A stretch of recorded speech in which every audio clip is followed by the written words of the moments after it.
L'exposé que j'ai présenté tout à l'heure porte le titre de Moyen-Orient, espace stratégique, espace tragique. Un siècle d'histoire du Moyen-Orient avec ses multiples agitations depuis la chute de l'Empire ottoman et la Première Guerre mondiale jusqu'aux révolutions arabes.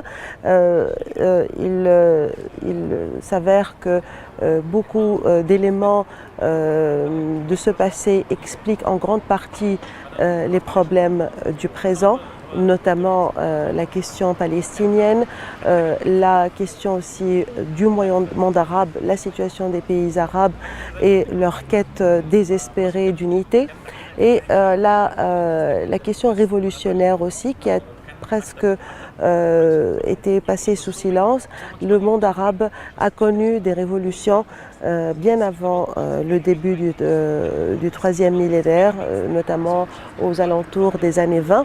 Et j'ai consacré aussi une partie de mon propos à expliquer les racines de deux idéologies fondamentales qui ont un peu structuré le monde arabo-musulman et le Moyen-Orient d'une manière générale, qui sont l'idéologie islamiste et l'idéologie panarabe.